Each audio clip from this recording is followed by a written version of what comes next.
Boa tarde a todos. Dando continuidade às palestras desta tarde, nós queremos apresentar o palestrante Dr. Sérgio Felipe de Oliveira. O Dr. Sérgio Felipe de Oliveira é mestre pelo Instituto de Ciências Biomédicas de São Paulo, atua nas áreas de neurociências, clínica médica e psiquiatria. É diretor clínico do Pineal Mind Instituto de Saúde, neurocientista e idealizador e diretor do projeto Uni Espírito. Com a palavra, o Dr. Sérgio Felipe de Oliveira, com o tema Depressão, Ansiedade e Fobias. Não?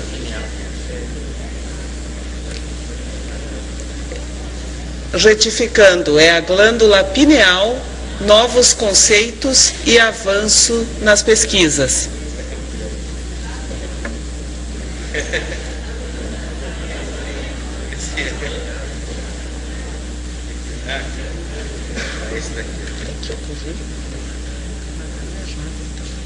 Certo? Certo. Já retifiquei, doutor Sérgio.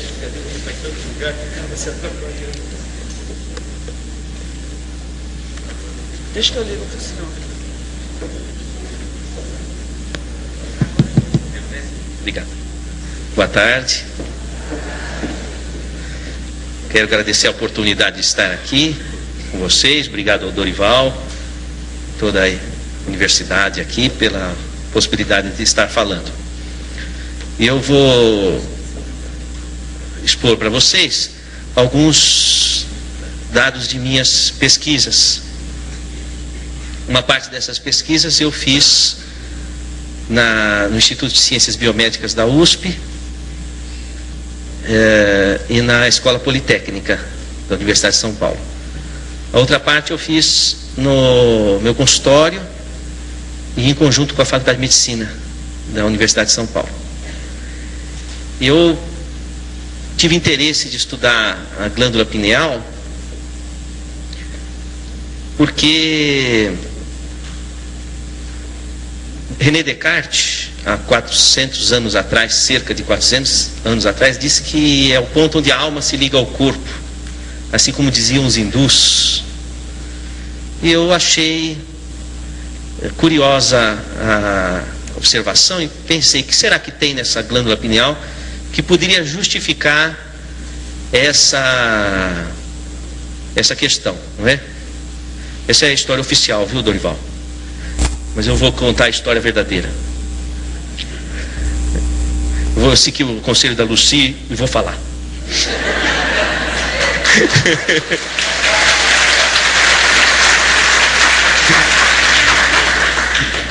Eu me formei em medicina e depois eu dividia meu tempo entre a clínica médica e eu estudava física no Instituto de Física da Universidade de São Paulo.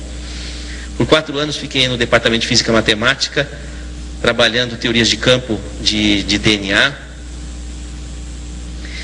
E nesse meio tempo eu ministrei algumas aulas na Faculdade de Medicina. Uma delas foi no Instituto do Coração, sobre genética em cardiologia, porque eu estudava DNA e, portanto, tinha uma boa formação nessa área de genética. E eu me recordo uma vez que, dando uma aula sobre genética do coração, eu disse, esses genes não vão funcionar se não tiver um espírito que induza o funcionamento deles. E naquela época estava hospitalizado no próprio Instituto do Coração, do HC, da Faculdade de Medicina, o professor Zerbini. Já ouviram falar do professor Zerbini? E ele mandou me chamar. Eu fiquei apavorado, falei, nossa, falei alguma coisa que não devia.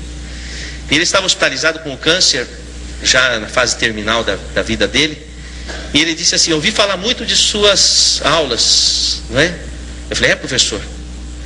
Ele falou, gostei muito. Eu falei, então ele me aprovou nas observações. Até ele disse o seguinte, tenho 2 aulas ainda para dar e não vou poder porque não vou sair vivo dessa UTI.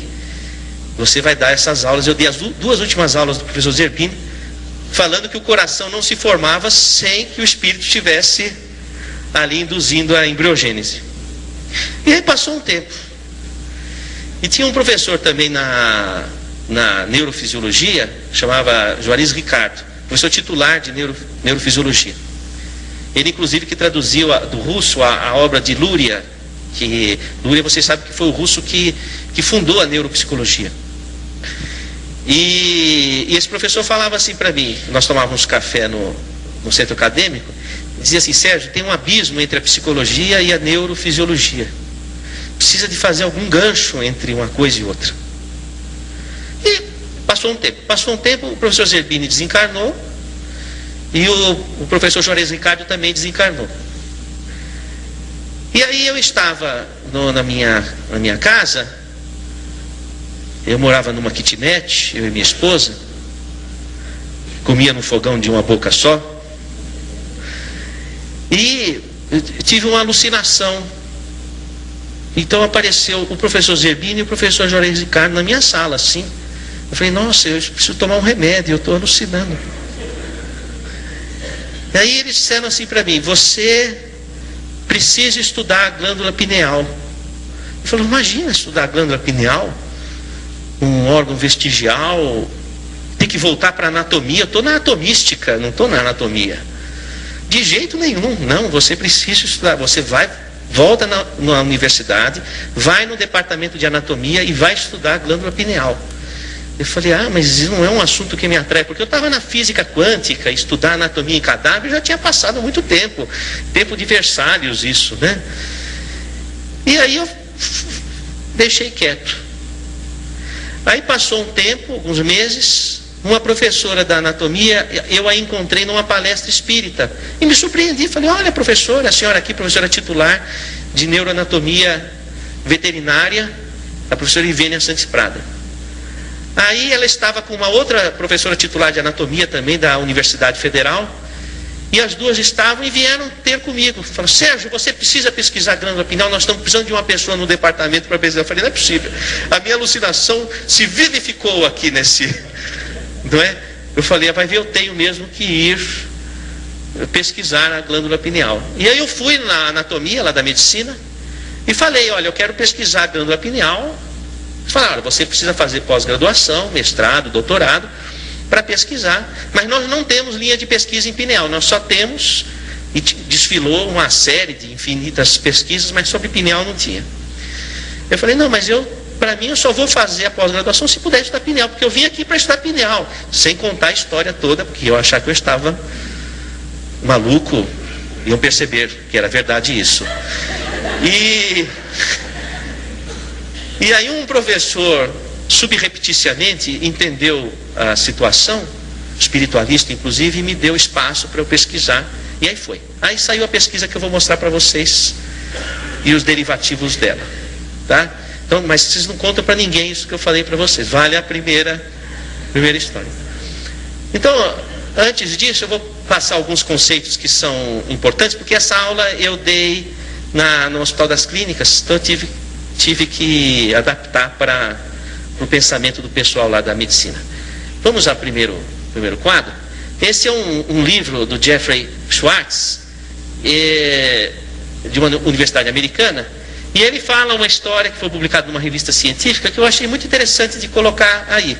Eu vou contar para vocês, é uma paródia, porque normalmente se faz chacota do espiritualista, mas hoje em dia, dentro da própria alçada da ciência, já existe chacota dos materialistas.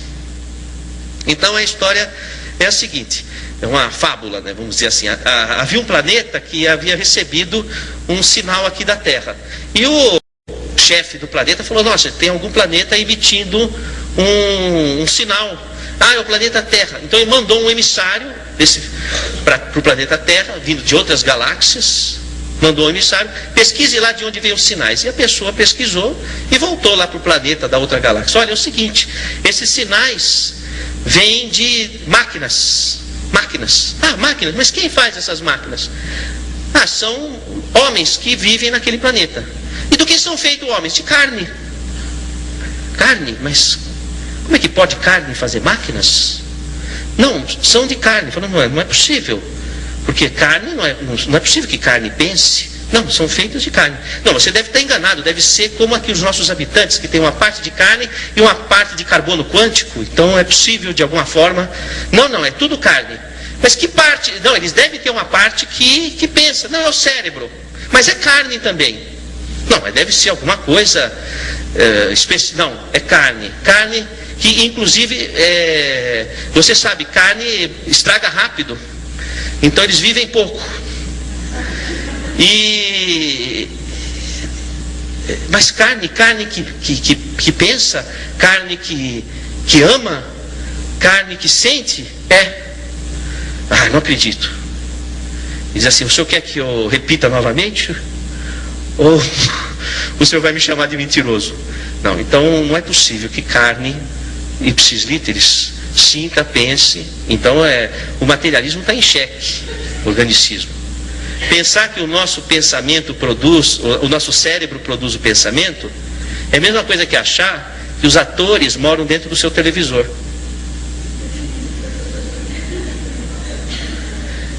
Então, sabe o que os cientistas têm feito? Bom, se lesa que era a área do cérebro, não tem mais aquele comportamento. Então, teu televisor quebrou um botão, já não tem mais a novela. Não existe mais a novela. Então, é um raciocínio muito primário. Hoje em dia, o cérebro tem sido comparado a um computador. De fato, é um computador. Mas não existe um computador que produza o próprio programa. O programa é produzido por um outro ser que se chama programador, que instala o programa no computador. Então, o pensamento, a imaginação, elas não podem nascer de dentro do cérebro. Elas têm que vir de fora do cérebro e ser instalado no cérebro, por lógica formal do raciocínio informático. O Roger Penrose, da Universidade de Oxford, ele vai dizer que o ser humano é um ser biológico, psicológico e espiritual. Justamente, baseado no teorema de Gödel, um sistema não é capaz de ostentar autoconsciência. Quer dizer, o seu corpo não pode ter autoconsciência. A consciência do seu corpo tem que vir de fora dele. Por uma impossibilidade matemática, o seu corpo não pode produzir a própria consciência. Então a consciência tem que vir de fora. Como diz Machado de Assis, em Memórias Póstumas de Brás Cubas, a mente se debruça sobre o trapézio do cérebro. Então a mente é instalada no cérebro. O cérebro é um instrumento da pessoa, que é o espírito. Então, dentro da ciência formal, e eu procuro raciocinar dentro da ciência formal, existe uma impossibilidade da pessoa ser o próprio corpo. Uma impossibilidade matemática. Outra questão fundamental, que nós precisamos estar atentos, é que ter um conceito errado de que a ciência é materialista, porque não é verdade. Porque o materialismo não teve prova científica. Eu queria que alguém me dissesse aqui, qual foi o trabalho científico que provou o materialismo? Alguém sabe? Em qual laboratório foi provado o materialismo? Olha, eu já fiz essa pergunta, estou fazendo aqui na Universidade de Caxias do Sul. Eu já fiz na Universidade de São Paulo, foi o mesmo silêncio. Eu já fiz na maior parte das universidades brasileiras, foi silêncio. Fiz na Universidade de Miami, foi silêncio. Fiz na Universidade de Quebec, silêncio. Fiz na Universidade de Lisboa, silêncio. Fiz na Universidade de Londres, silêncio. Fiz na Universidade de Paris, silêncio. Até agora ninguém me respondeu, eu não encontrei. Também fiz uma pesquisa na internet. Não tem um trabalho científico que tenha provado que o materialismo seja realidade existencial. Então o materialismo não teve prova científica. Quando um cientista coloca uma visão materialista, é a opinião pessoal dele, não a opinião da ciência. Isso precisa ficar bem claro. Da mesma forma, um médico. Se o médico se diz materialista, é a opinião pessoal dele, não é a opinião da medicina. Porque a espiritualidade é um campo aberto à pesquisa científica. E a ciência não fechou a sua compreensão sobre esse assunto. Assim também, nós poderíamos raciocinar do ponto de vista da própria física. Como o Roger perguntou assim, vocês estão me vendo, ou estão vendo aqui essa mesa? Estão vendo o Dorival? Vocês estão vendo o Dorival aqui? Não estão. Vocês estão vendo a luz refletida no Dorival. Se a luz estivesse apagada, ninguém veria o Dorival. Porque a matéria é invisível. Então vocês não estão vendo essas cadeiras, vocês estão vendo a luz refletida na cadeira, a matéria é invisível. Da mesma forma, do que é feita a matéria porque você aprendeu na escola? Do que é feita a matéria? Sou todo ouvidos. Hã? Átomos, isso. O que tem na superfície do átomo? Elétrons, isso, elétrons. O que acontece quando você aproxima um elétron do outro? Hã? Se repelem. Por que se repelem? Porque tem mesma carga. Dois ímãs de mesma carga se repelem, não é assim? Tá. Então quando você toca a matéria, na verdade o que você sente como impressão tátil não é o toque, mas é a força de repulsão eletrostática entre os elétrons. Então, existem elétrons nesse chão aqui, uma camada de elétrons. E eu estou pisando sobre essa camada, flutuando sobre essa camada, porque os meus pés também são de elétrons na superfície. Então há uma repulsão eletrostática. Se fosse possível tocar a matéria, haveria fusão atômica. Seria um aperto de mão, uma explosão, um abraço, uma explosão. Acabava o mundo. Às vezes acaba, um abraço pode acabar o mundo, mas... veja, eu queria que vocês raciocinassem. A matéria é invisível e a matéria é intangível. Então o materialista acredita no que ele não toca e naquilo que ele não vê. Precisa ter muita fé para se tornar um materialista. Oi, filha, o que é que você está perguntando? A escuridão é o medo. O medo é a escuridão, não é? Então, a questão é que falar de espiritualidade numa universidade é sobretudo trazer à ciência a lucidez e a honestidade. Na Universidade de São Paulo, onde eu me formei, o primeiro artigo da Universidade de São Paulo, do Estatuto, é: a universidade deve ensinar e pesquisar todas as formas de pensamento. Todas as formas de pensamento. Isso inclui todas as culturas, inclusive. O professor Miguel Reale, que foi reitor da USP, um dos maiores juristas de todos os tempos, ele mandou escrever no chão da reitoria, em letras garrafais: no universo da cultura, o centro está em toda parte. Então, o centro de uma universidade não pode estar baseado numa cultura materialista, sobretudo quando o povo que sustenta as nossas universidades é de aculturamento espiritualista. Seria um contrassenso. Aliás, o professor Miguel Reale, interessante, ele foi operado no Instituto do Coração, e ele escreve um artigo para o jornal Estado de São Paulo, dizendo assim, que ele foi operado do coração e teve que passar por circulação extracorpórea, quer dizer, o seu coração ia ser aberto e precisava de uma máquina que fizesse o papel do seu coração. Então o seu sangue transitou por uma máquina fora do corpo dele. E o cérebro, para não sofrer danos, foi resfriado a 4 graus centígrados. E ele relata tudo o que foi falado na cirurgia e que é confirmado por todo o staff. Isso ele escreve no jornal Estado de São Paulo, no editorial na época. E ele diz: portanto, incito os cientistas da universidade da qual fui reitor a pensar na possibilidade da consciência estar fora do corpo. Então isso saiu no jornal Estado de São Paulo.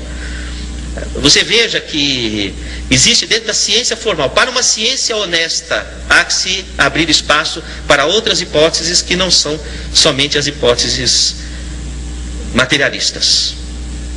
Bom, vamos adiante, por gentileza, pode passar essa, não é? A própria Organização Mundial de Saúde vai colocar que qualidade de vida depende de aspectos biológicos, psicológicos, sociais e espirituais. Então a espiritualidade entra oficialmente dentro da medicina como um consenso da Organização das Nações Unidas. E mais do que isso, o Manual de Estatística de Desordens Mentais da American Psychiatric Association, a Associação Americana de Psiquiatria, vai colocar, num dos importantes capítulos sobre questões étnicas e culturais, o médico deve tomar cuidado para não diagnosticar erradamente como alucinação ou psicose casos de pessoas que dizem ver ou ouvir espíritos de pessoas já falecidas, porque isso pode não significar uma alucinação ou psicose. Então já começa a haver uma abertura para a hipótese espiritual, do ponto de vista factual, inclusive. E isso abre um espaço dentro do Código Internacional de Doenças que passa a reconhecer o estado de transe e a possessão por espírito como diagnóstico médico, salvaguardada a seguinte questão: é doença o estado de transe fora do controle da pessoa, mas não é doença quando esse estado de transe vem num contexto cultural ou religioso da pessoa. Quer dizer, estado de transe e possessão por espírito é hoje diagnóstico médico. Vamos ao, por gentileza, Dorival. Lá, ó. Item F44.3. E diz o seguinte: transtorno, estado de transe e de possessão, transtorno caracterizado por uma perda transitória da consciência de sua própria identidade, associada a uma conservação perfeita da consciência de meio ambiente. É aquela pessoa, por exemplo, aquele paciente, como um relato real, o paciente diz assim: doutor, eu cheguei no hospital psiquiátrico, eu quebrei o refeitório do hospital inteiro, me colocaram num quarto fechado, e por vários dias tinham medo de chegar perto do quarto, porque eu esmurrava a porta e já estava quebrando a porta, de tamanha violência. E eu me lembro de tudo. E eu sabia que o que eu estava fazendo não era de mim, mas eu não tinha controle sobre o que eu estava fazendo. Mas eu tinha uma consciência do que estava acontecendo. O que é diferente das psicoses primárias, onde a pessoa na essência tem uma esquizofrenia ou outros tipos de psicose. Por isso que o estado de transe e a possessão por espírito exclui esquizofrenia, intoxicação por substância psicoativa, síndrome pós-traumática, transtornos orgânicos de personalidade, psicóticos agudos e transitórios. Ou seja, é um diagnóstico nosológico único. Ou seja, o médico hoje, ele tem recursos dentro da medicina oficial para saber se aquela pessoa está sofrendo de um mal psiquiátrico primariamente ou se ela está sofrendo de um problema de mediunidade. Mas há um seguinte problema: não há médico ou se há, são poucos, que conhecem esse item do Código Internacional de Doenças. Uma vez eu estive conversando com o diretor-geral do Hospital das Clínicas da Faculdade de Medicina da USP e propus que tivesse algo de espiritualidade no curso médico. Aliás, há 2 meses foi aprovada essa proposta nossa, e hoje a Faculdade de Medicina da USP tem a matéria, a disciplina Medicina e Espiritualidade, que é oferecida à graduação da medicina. Já dentro do currículo médico, é uma conquista inédita do meio universitário. E esse professor, ele falou: Sérgio, não existe nada dentro da medicina que fale de espiritualidade ou de mediunidade, como é que você vai? Eu falei: professor, existe sim o Código Internacional de Doenças. Ele falou: mas aonde? Professor titular, professor-chefe do HC, 50 anos de medicina, mandou a secretária buscar o Código Internacional de Doenças. Eu falei: abre no F44.3, professor. Ele abriu, ficou 10 minutos olhando paralisado. Falou: puxa, é mesmo? Como é que eu não tinha visto? Não é? Eu queria perguntar aos colegas, honestamente, tem médicos aqui? Eu não estaria surpreso se você não conhecesse esse item do... Não conhecia, né? Não conhece. Não, eu não descobri, eu abri o livro para estudar.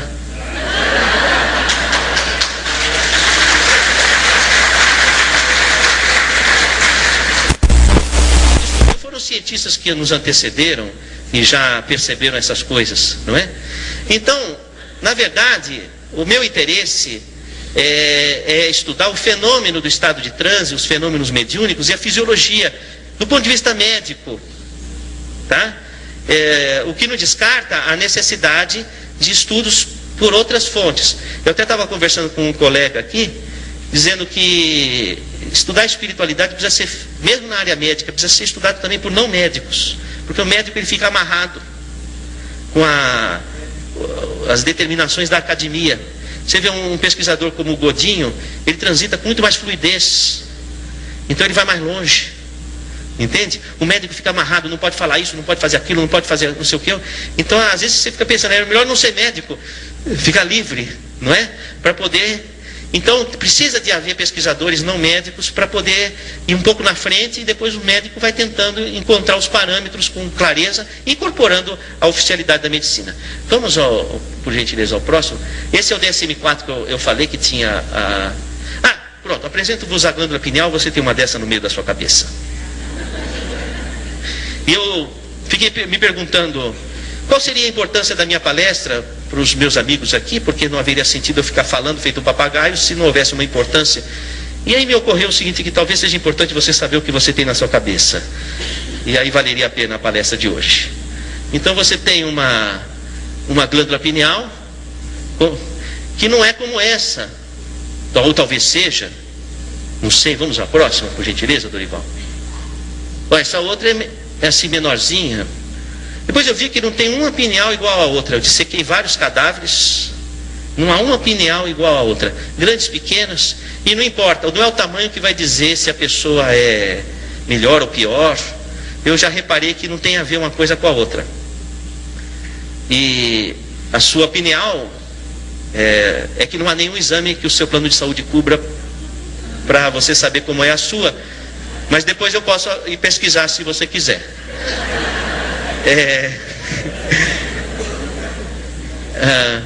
O próximo, por gentileza. Assim, aí que eu fiz? Eu peguei uma pineal, cortei no meio e pus no microscópio eletrônico. Então eu fui lá no mesmo instituto de física que eu trabalhava, aliás na engenharia, e cortei do meio e vi que tinha essas estruturas como se fosse crocante na glândula. Falei, mas que interessante. Vamos ver o que é. Aliás, se tivesse menos luminosidade, ficaria mais visível. Tem alguém me ouvindo, será? Ah, ótimo. Aí podia voltar então para... Voltar. Ó, dá para ver o crocante um pouco melhor. São várias assim, né? Então, agora vamos novamente para... Aí, o que eu fiz? Eu percebi o seguinte, que havia... Nossa, assim também?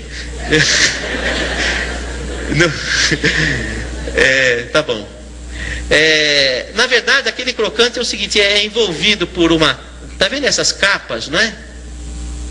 Não é? Como se fosse capas. São de tecido conjuntivo. Vamos ao próximo, por gentileza, Dorival.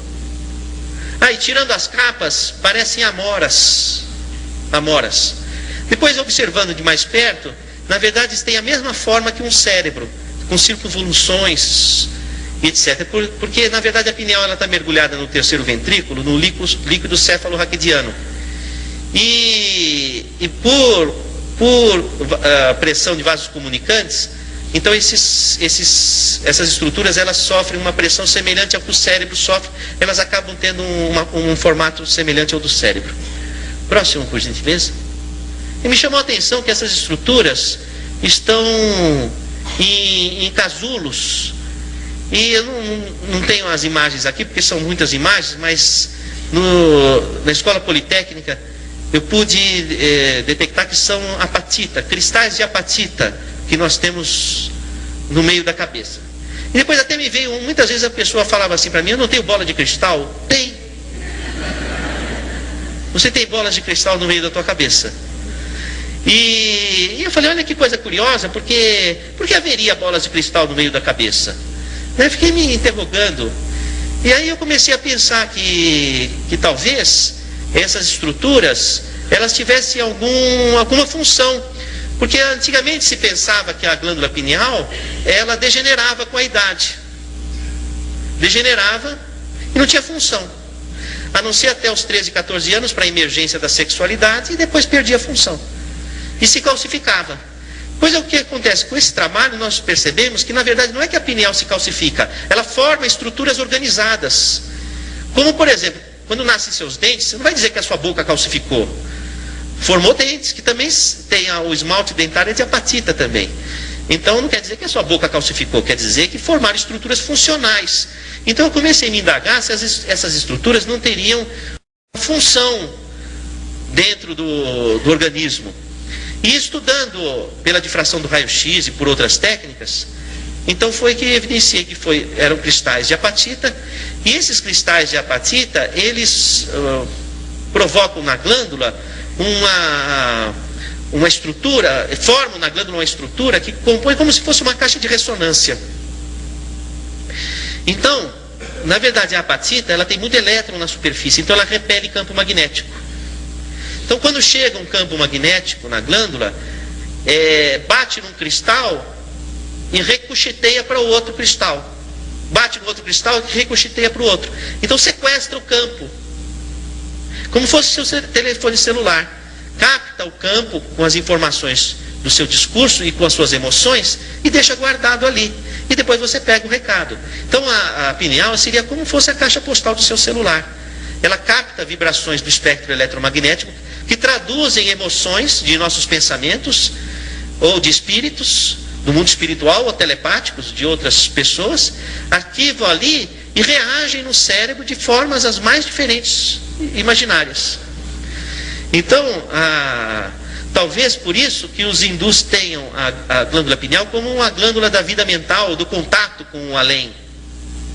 Assim também está colocado no livro Missionários da Luz, capítulo Epífise. Epífise é o sinônimo de glândula pineal, que é a glândula da mediunidade, porque ela capta o recado. Então onde é a antena de conexão, vamos dizer assim. Para você localizar na tua cabeça a pineal, como se você colocasse o dedo entre os olhos e fosse possível aprofundar até o meio da cabeça, está ali a pineal. Também você tem acesso por aqui por trás. Se você tem o cerebelo, tem aqui o cerebelo. Entre o cerebelo e o encéfalo, se você divulsionar e entrar, você cai na pineal aqui. Por isso que tem aquela história daquele fio, aquela ligação que ocorre aqui, porque a pineal, a pineal ela não está aqui, mas por aqui você entra, pelo cadáver você chega nela. Se você pegar, separar o cerebelo e olhar assim, você vê a pineal ali, não é? Então, outra coisa, pineal tem nos peixes, os peixes têm pineal. Aliás, quando o animal tem cabeça translúcida, a pineal tem células de retina. Por quê? Porque a pineal e os olhos têm a mesma origem.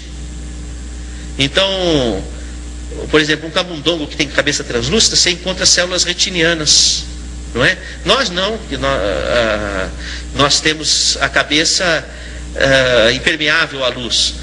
Então a pineal é atingida pela luz pela retina dos olhos. Então, uma parte da luz que você capta pelos olhos vai formar a imagem, chegar no lobo occipital, onde é formada a imagem.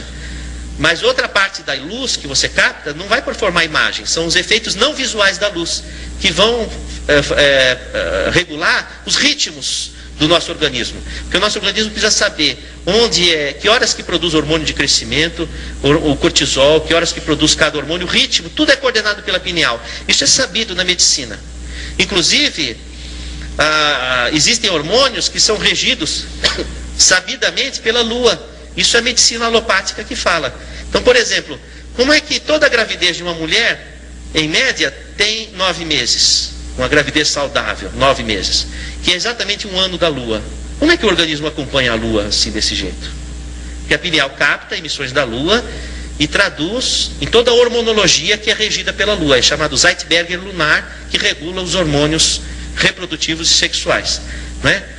Quer dizer, ninguém vira lobisomem à luz do sol, vira ao luar. Também vai o quê? Cantar uma serenata, não é? Ao luar. Por quê? Porque os hormônios sexuais, eles são regidos pela lua. O ciclo de vigília e sono, o Zeitberger é o sol. Então entra o olho, capta a luz e avisa o organismo que está de dia ou está de noite. Quando está de noite, aumenta a produção de hormônio pela pineal. Quando aumenta a produção de hormônio da pineal, induz o transe de desdobramento. Porque você vai dormir, você tem que desdobrar, porque você não vai ficar ali. Você vai sair do corpo e vai fazer o que você quiser. Então, aí tem que acordar cedo também. Porque se você fica fora do corpo, os bons espíritos vão trabalhar. Se você fica ali fora do corpo até tarde, você fica sujeito a influências. Diz assim, Deus ajuda quem cedo madruga, não é? Então, a pineal regula esse ritmo, essa ritmicidade, de acordo com comandos que são chamados Zeitbergers. Em 1988, um pesquisador chamado Volhat e outros colaboradores descobriram que a pineal é um sensório que converte onda magnética em neuroquímica. Então aí nós temos todo um gancho de entendimento de vários fatores. Primeiro, Se a pineal coordena o ritmo, ela lida com o tempo. É o único órgão do corpo que lida com o tempo. E o tempo é quarta dimensão, e a dimensão é espaço-tempo. Então é outra dimensão. Então é um órgão que lida com a outra dimensão.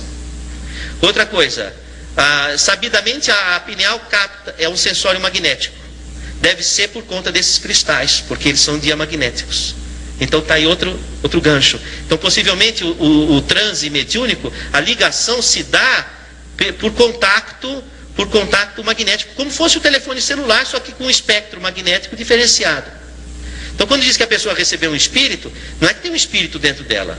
Como não tem, o radialista não mora dentro do seu radinho, mas é por emissão. O único jeito de um espírito entrar dentro do seu corpo é se você ficar grávida. Aí tem um espírito dentro do seu corpo, não é? A gravidez é a incorporação de um espírito e materialização, uma sessão espírita, a gravidez. A transa é um transe. Incrível, não? Eu não quero estragar o barato de vocês, mas eu tenho que admitir que é uma realidade. E incorpora o espírito. Tanto que a mulher, por exemplo, quando ela está no pré-menstruo, ela está com um corpo igual de uma grávida. Ela está com os seios embugitados, o útero com o endométrio volumoso, pronto para receber o embrião. Ela está com hemodiluição, ela está com edema cerebral, vamos dizer assim. Ela está como se estivesse grávida. À espera do quê? De receber um espírito que iria se materializar dentro do seu útero. Na falta de um desses, ela recebe qualquer um, ela fica louca.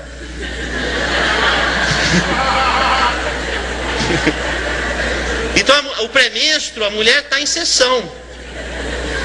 Se ela souber fazer uma boa sintonia, ela domina o mundo. Porque você não precisa só receber maus espíritos, você pode receber um bom espírito. Porque se você está irritada tendo sintomas, você está recebendo maus espíritos. Agora, se você pode aproveitar, entrar naquele segundo modelo da Lucy, receber bons espíritos e dominar o mundo. Já imaginou? É como Jesus ensina Joana, a esposa de Cusa, porque a Joana não aguentava mais o marido dela, que era um corrupto, mancomunava acordos com os fariseus, com os hebreus, com os romanos, e enfim, era corrupto, e coisa que não se conhece no nosso país. E isso é coisa de antigamente, há 2000 anos. Então, ele era durão em casa e uma pessoa intratável. E ela via Jesus falar de justiça social, falou, puxa, bem diferente do meu marido. E ela foi conversar com Jesus. E Jesus estava na casa de Pedro, ela bate na porta, né? Por favor, queria falar com Jesus. Jesus levanta da rede, põe o chinelo, ajeita as madeixas. Fala, pois não, Joana, né? E ela fala, o que eu faço com meu marido? Não é? Porque ele é uma peste dentro de casa, um problema sério e tal. Ela diz o seguinte, olha, na hora da crise, silencia. Para que você possa se inspirar. E aí você saberá dizer o verbo doce ou enérgico, conforme a circunstância. Então ele estava ensinando a Joana a entrar numa sintonia boa para poder agir. Porque normalmente a mulher no pré-menstruo, ela vai na onda do reagir. Então ela fica irritada, ela fica...